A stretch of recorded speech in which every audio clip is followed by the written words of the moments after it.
Jadi saya mulai perjalanan awal menjadi seorang bisnismen atau wira swasta itu dimulai dari titik yang paling bawah, dari nol.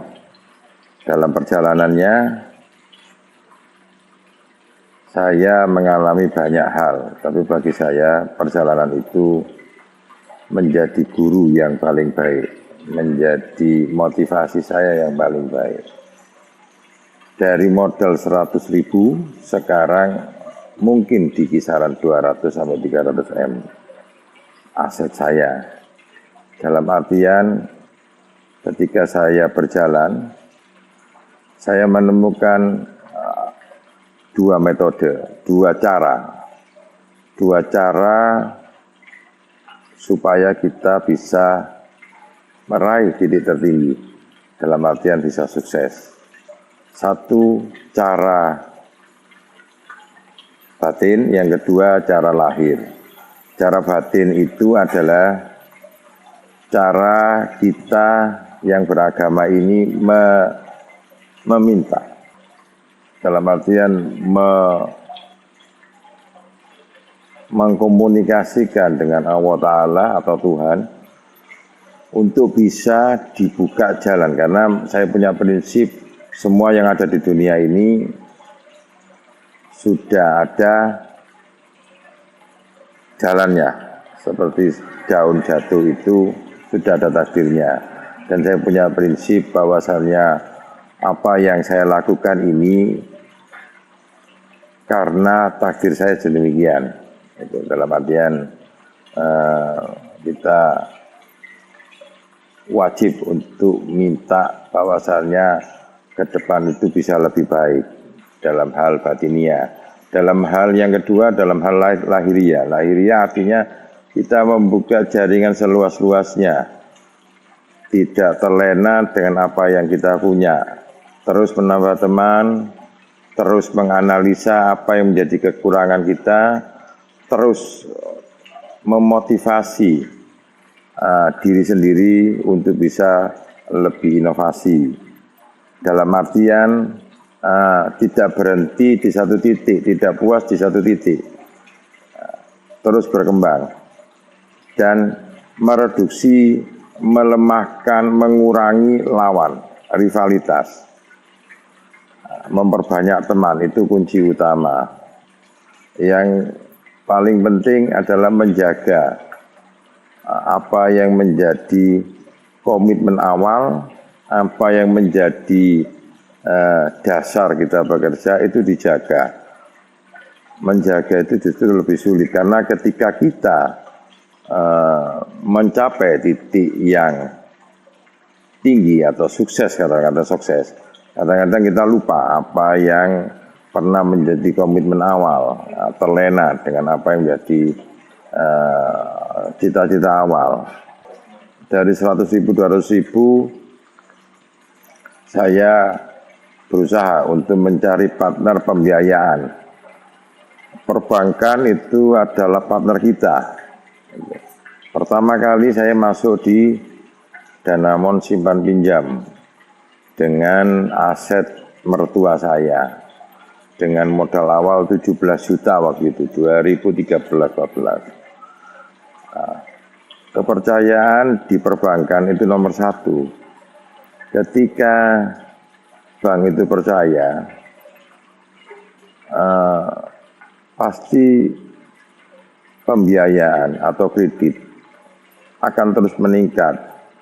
Posisi di bisnis itu satu adalah kekuatan keuangan, itu yang awal.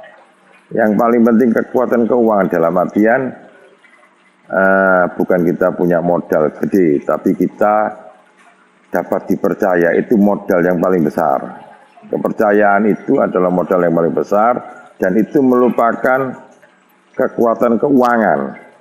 Dari kepercayaan itu timbul nanti uang dari supplier, dari perbankan dan lain-lain. Dan itu kalau dijaga itu akan bisa menjadi besar.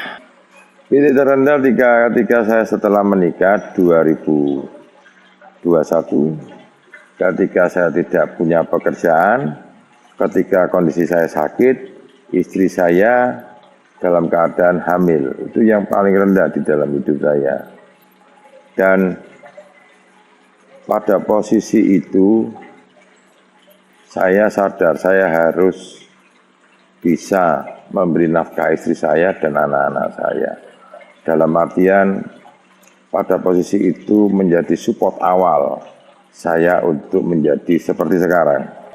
Titik terendah saya tidak mempunyai pekerjaan. Jadi saya tidak mempunyai dana, tidak mempunyai pekerjaan, dan nyaris semua teman itu menjauh. Nah, seperti itu. Dan itu saya anggap itu hal-hal yang sifatnya alami. Tidak menjadi permasalahan. Justru supporter saya itu adalah keluarga saya, istri dan anak-anak saya. Artinya saya beruntung, saya terima kasih sama Allah Ta'ala, saya diberi istri yang menurut saya sangat sempurna. Istri saya itu support saya dalam artian memberikan, tidak hanya doa, memberikan motivasi ke saya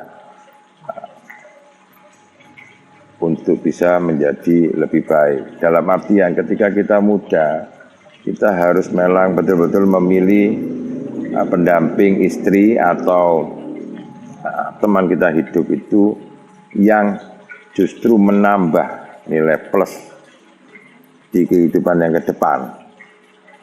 Dalam artian kita ini saya ini bisa seperti ini karena memang istri dan anak-anak saya memberikan motivasi saya seperti ini. Karena ketika menjadi seorang bisnismen yang hebat, tidak dibarengi dengan keluarga yang hebat, itu sama dengan bohong. Artinya di internal maupun eksternal itu harus jalan bersama-sama. Di internal itu ada keluarga, di eksternal itu ada kegiatan bisnis dan pertemanan dengan lingkungan bisnis. Duanya itu harus berjalan seirama. Percuma kita ini menjadi orang hebat dengan posisi di dalam keluarga itu acak-acakan. Saya ketika awal berjalan itu, usaha di supplier ya, semacam food supplier. Jadi ada kurma, saya beli dari pihak ketiga, saya jual lagi. Terus saya jual food frozen, ikan, daging. Saya ambil dari beberapa pedagang atau beberapa orang yang jagal ya, tukang potong hewan ya. Saya jual lagi ke warung. Jadi saya ambil ke pedagang sapi atau ayam, saya jual langsung ke user warung atau catering. Sampai itu bergelut 2017 saya berhenti, dilanjut sama istri saya. 2017 saya masuk dunia konstruksi karena saya tidak cukup hanya mengenal konstruksi, dalamnya konstruksi seperti apa saya ikut. Sampai akhirnya saya kuliah di Fakultas Teknik Sipil dan sampai selesai. Sampai saya yang kemarin dulu belum punya alat berat, belum punya pabrik, saya harus termotivasi untuk memiliki itu. Termotivasi bagaimana caranya saya memiliki itu. Kalau aset di atas 200M saya dapat, memang sudah saya dapatkan. Yang paling penting itu satu, saya menjaga aset itu dengan apa? Dengan sudah diatur di dalam Al-Quran, ada zakat atau sodako. Saya jaga, saya dikasih amanah dana berlimpah-limpah itu harus saya manfaatkan bagi sekitar. Yang paling penting itu dari semua itu adalah bisa memberikan akses manfaat untuk teman, saudara, dan sekitar kehidupan kita. Itu yang paling penting. Sebelum pandemi itu keadaan ekonomi baik-baik saja. Begitu masuk Februari, awal Februari 2020, masuk pandemi corona di Indonesia, semua kegiatan terhenti, termasuk saya. Jadi yang bisa saya lakukan hanya bertahan sampai keadaan ekonomi membaik. Ya, di 2021 ini berangsur-angsur keadaan membaik. Saya harus menjemput perputaran ekonomi lebih awal di 2021. Karena 2020 itu sangat sakit sekali. Di 2020 itu sempat merumahkan 20 orang karyawan saya selama 8 bulan. Dan pada akhirnya di Januari akhir 2021 berangsur-angsur saya kembali, saya masukkan di perusahaan lagi, saya tarik kembali. Di 2020 ketika corona itu melanda, perusahaan saya off total seluruhnya, dan saya mencoba mencari solusi. Salah satunya saya mendalami dunia medis, karena waktu itu dunia kesehatan itu yang malah lebih besar pergerakannya ketimbang sebelum corona. Ketika pasar ini butuh penyanyi dangdut, sedangkan kita ini penyanyi pop, kita tidak bisa idealis untuk dinyanyi pop. Kita ngikuti pasar di dangdut. Dalam artian seorang pengusaha itu harus bisa menempatkan posisi idealisnya pada tempat yang memang dibutuhkan. Harus bisa memainkan idealisnya dia sendiri. Yang paling krusial itu mengedukasi diri sendiri supaya menggerakkan keuangan dengan baik dan benar. Artinya menjaga cash flow itu lebih utama ketimbang ekspansi. Saya Rosman Ariansyah, CEO PT Multira Zulka Sakti, dengan alamat Jalan Raden Mata, Kota Pasuruan. Dari saya untuk Titik Bangkit Warta Bromo.